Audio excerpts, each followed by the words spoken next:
Pessoal, já acompanharam a primeira aula, né? O Sérgio apresentou ali os riscos, os cuidados necessários para uma aplicação da hipnose. E agora, na verdade, ele falou isso na aula introdutória, né? E agora a gente vai entrar realmente no curso e vamos para a primeira aula, onde o Sérgio fala bastante, né, Sérgio? Sobre os modelos de mente. Isso é muito Hum. bacana porque gera uma certa controvérsia essa questão dos modelos de mente, mas é muito bom e o Sérgio explica muito bem a visão dele e é uma visão que eu também concordo, né, Sérgio?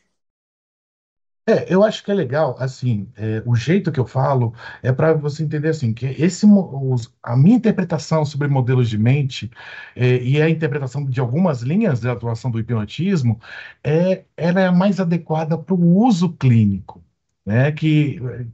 Quando a gente está falando do uso de entretenimento, talvez o modelo de mente que eu até critico um pouquinho, né, seja até interessante, mas para o uso clínico é importante a gente ter uma visão, às vezes, que a responsabilidade do tratamento não é só de um subconsciente que está dentro da gente, mas também do terapeuta e do terapeutizado, do cliente, da pessoa que está sendo atendida. Muito bom, Sérgio. Então, para você que está assistindo, fique com a primeira aula que o Sérgio está nos proporcionando. Fica aí, pessoal, bora assistir.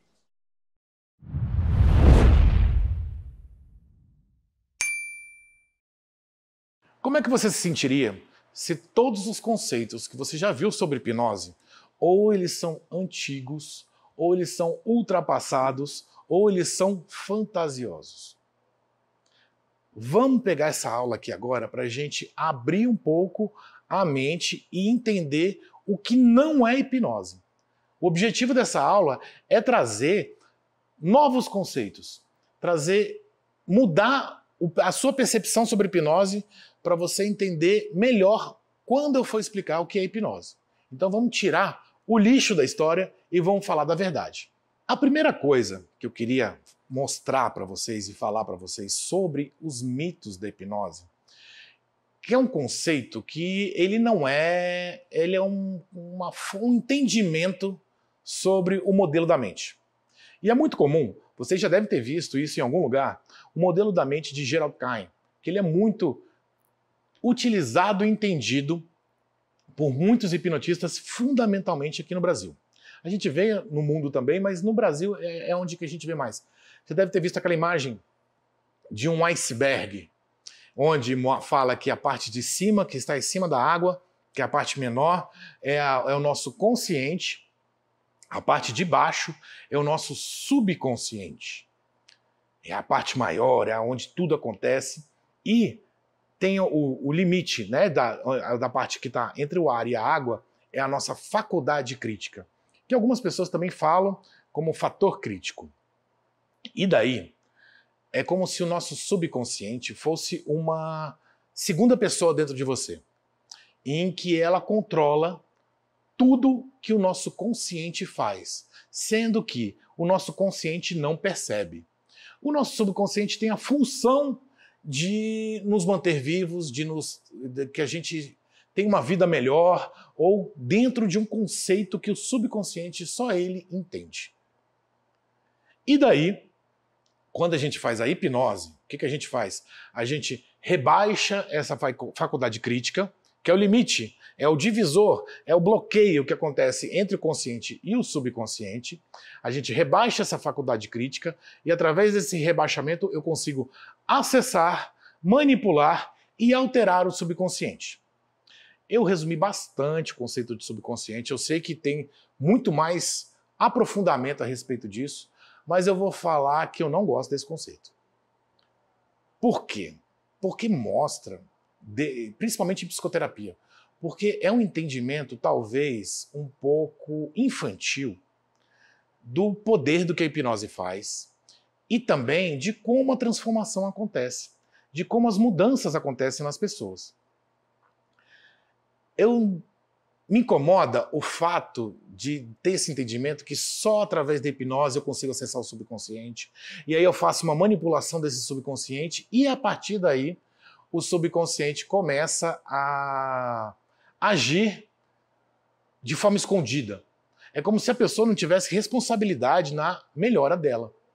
E há outros problemas também que eu vejo nisso, mas eu gosto de pontuar de que este não é o conceito que eu gosto de trabalhar, certo? Qual que é o conceito que eu gosto de trabalhar mais? Eu gosto de trabalhar num conceito mais de Milton Erickson, que é um conceito que existe o consciente e o inconsciente, onde o consciente é tudo que a gente está percebendo agora. E o inconsciente é tudo que você está fazendo, mas não está percebendo. Isso está mais relacionado à mente mesmo.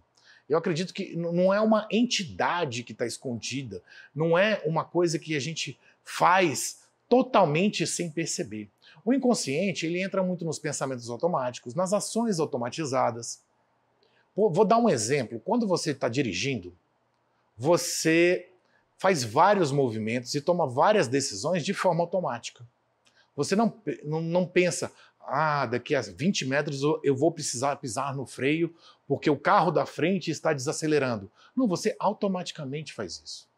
É claro que quando você está aprendendo a dirigir, esses pensamentos, essas ações ainda não estão automatizadas. Então ela é muito mais consciente. Então gera muito mais desgaste. A partir do momento que a pessoa vai dirigindo mais vezes, esse processo vai ficando mais automático. Essa é a diferença fundamental entre o pensamento consciente e o pensamento inconsciente.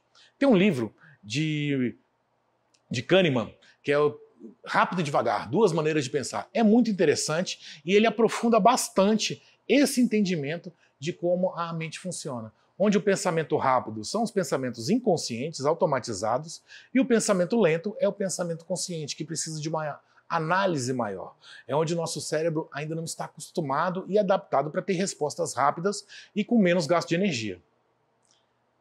Guarda esse conceito sobre consciente e inconsciente que eu vou visitar novamente nas próximas aulas. Tá? Vamos falar um pouquinho mais sobre os mitos e lendas que tem.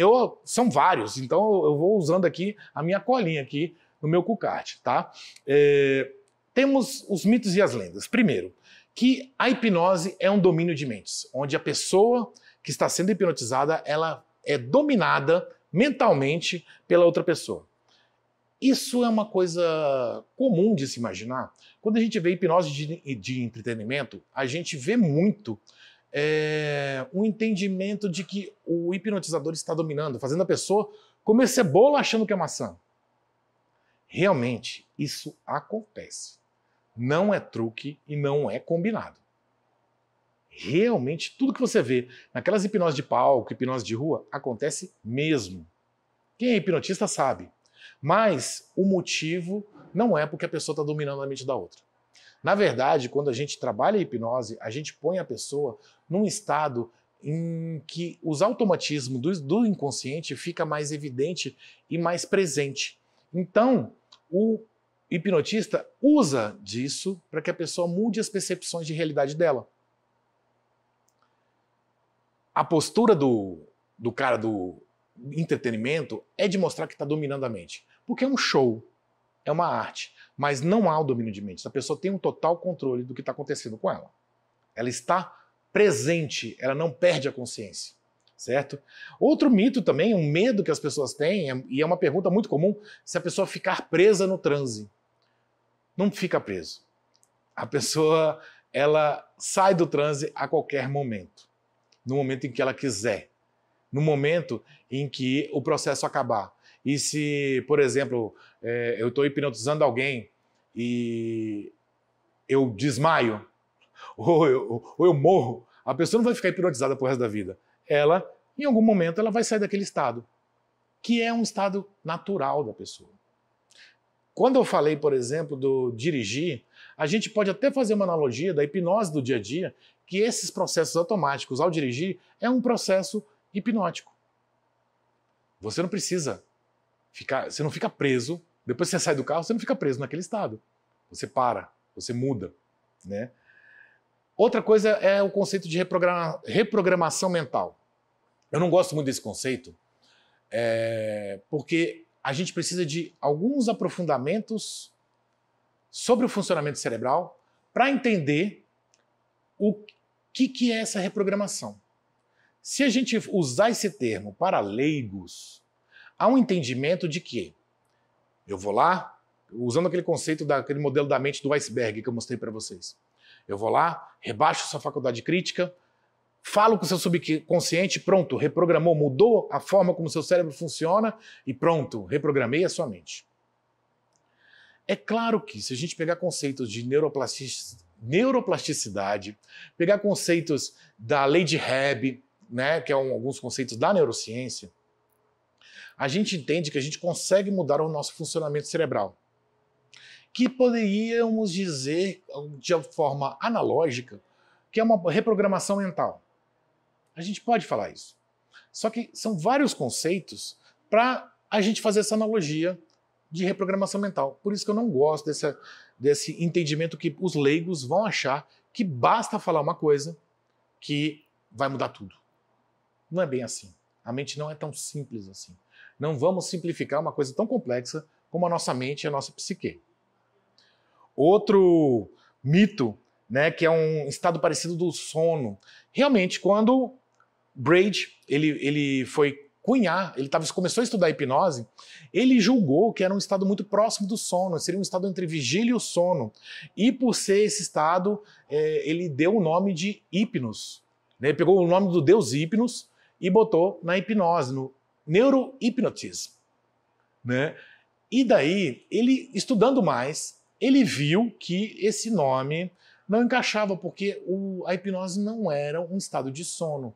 Apesar da pessoa aparentar que estava com sono, porque está de olhos fechados, estava relaxada. É um processo comum durante a hipnose existir esse relaxamento, mas não é próximo de sono. Isso é uma coisa que a gente precisa entender. Outro mito é que nem todos são hipnotizáveis. Não, todos são. Sempre vai ter um jeito de a gente hipnotizar alguém. Porque a gente precisa descobrir qual é o jeito desta pessoa ser hipnotizada. Quando a gente vem no palco que algumas pessoas são hipnotizadas e outras não, é porque o jeito que ele faz é um jeito mais geral, em que a maioria das pessoas vão ser hipnotizadas de maneira rápida naquele jeito que ele está aplicando. E aí ele vai aprimorar as técnicas para que seja cada vez mais efetivo no maior número de pessoas, para que ele consiga fazer o show dele. Mas não quer dizer que quem não foi hipnotizado não seria. Então é interessante a gente entender esse conceito. Outra questão assim que é terrível na hipnose aqui no Brasil, o entendimento de supermemória, hipermnese. Até falam quando vai falar assim, não, existe a hipnose forense, que é o que, ao hipnotizar, eu consigo acessar no subconsciente dela todas as memórias da vida dela. Conhecendo um pouquinho o funcionamento da memória, a gente vai saber que é impossível a gente ter o registro de todas as nossas memórias. Primeiro, porque o nosso cérebro, a principal função dele é esquecer tudo. Ele só lembra o que a gente marca através de emoções intensas, através de exercícios, por exemplo, quando a gente estuda, a gente precisa estudar várias vezes a mesma coisa para que o cérebro guarde. Se você estudar uma coisa uma vez só, de maneira rápida, sem envolvimento emocional, você não vai memorizar aquilo. Então, um entendimento. Esqueceu? Esqueceu para sempre. Tem alguns conceitos de memória reprimida, aí é outra coisa que a gente tem que aprofundar quando a gente for falar mais de terapia. Tá? Mas não existe essa supermemória. É um mito bem grande, bem presente. Perda de consciência. A pessoa não perde a consciência, a pessoa está presente o tempo todo. Relação entre a religião e o misticismo. Aí é um ponto interessante da gente falar.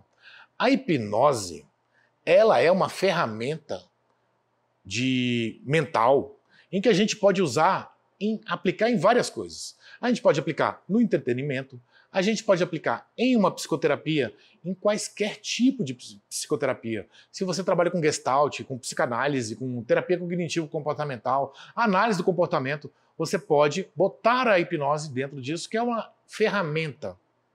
Se você trabalha com uma terapia mais holística, mais esotérica, você também pode inserir o processo hipnótico para amplificar os resultados, potencializar os resultados. Então, quer dizer, se a hipnose estiver associada a um processo religioso, místico, espiritual, não é que a hipnose é espiritual e mística, ela está associada naquele processo. Então, só para pontuar isso aqui é bem importante. E a profundidade do transe ajuda na psicoterapia? Não, não tem essa necessidade e basta a pessoa passar pelo processo para que o objetivo da hipnose seja alcançado. Tá? Outro entendimento, né, que é a tal da reprogramação mental, né, que a hipnose muda o funcionamento cerebral. Não é a hipnose que vai mudar o funcionamento cerebral. O que vai mudar a hipnose, na verdade, o funcionamento do cérebro é o processo. É a psicoterapia que vai fazer com que mude o funcionamento cerebral. A hipnose, ela vai acelerar esse processo. A hipnose vai fazer com que esse processo seja mais rápido. Uma psicoterapia com hipnose, ela é extremamente mais rápida do que sem hipnose. Certo? Vamos ver alguns equívocos também que são falados. É um estado de foco e relaxamento. A gente usa o relaxamento como uma das ferramentas para chegar à hipnose, mas não é uma regra. A gente não precisa só disso para a gente chegar no estado de hipnose. É uma manipulação do subconsciente, já falei para vocês. É uma terapia instantânea. Isso é um erro muito grande e corre num risco muito grande, até de criminal, em quando a gente vê psicoterapeutas que vendem um protocolo de 3 sessões, de 1 sessão, de 5 sessões, em que vai resolver o problema da pessoa, às vezes uma síndrome do pânico, em 3 sessões. Isso é arriscado, isso é perigoso, legalmente falando. Você não pode prometer a cura num processo sendo rápido ou lento.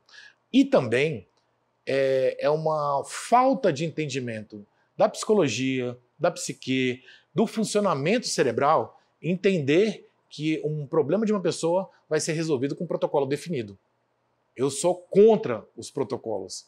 Eu sou a favor de uma psicoterapia de trabalhar até ela resolver o problema. Vou falar mais disso nas próximas aulas. Outra coisa quando a gente fala de psicoterapia, de que você não precisa entender de psicologia ou de uma abordagem psicoterapêutica. A hipnose ela é uma ferramenta que vai se aliar a uma abordagem. Ela vai potencializar o resultado. Alguns hipnoterapeutas têm um entendimento que a hipnoterapia ela é uma abordagem. Tenha certeza de uma coisa. A hipnoterapia não é uma abordagem. A hipnoterapia é alguma abordagem com hipnose. Entenda isso. Isso é bem importante se você entender.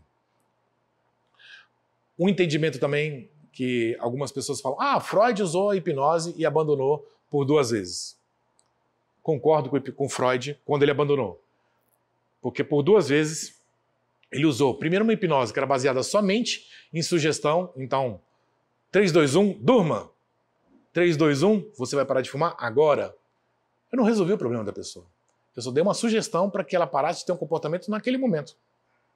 Realmente essa hipnose não é eficaz e não é o que vai fazer com que as pessoas transformem a vida delas.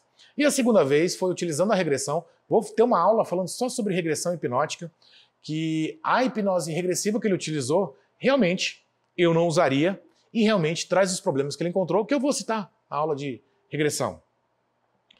Tem gente também que fala que não há evidências científicas ou que as evidências elas não foram bem trabalhadas. Sim, há várias e eu vou ter uma aula só para mostrar as evidências científicas para vocês. Tá? E outro entendimento que alguns psicólogos têm, que não vai me ajudar, eu já tenho uma abordagem e eu não vou precisar de hipnose. Realmente, você não precisa da hipnose, mas que a hipnose vai mudar tudo, vai mudar a sua percepção de mercado, vai mudar a sua capacidade de trazer resultados para os seus clientes e também vai trazer um resultado mais interessante para quem atua com qualquer abordagem junto com a hipnose.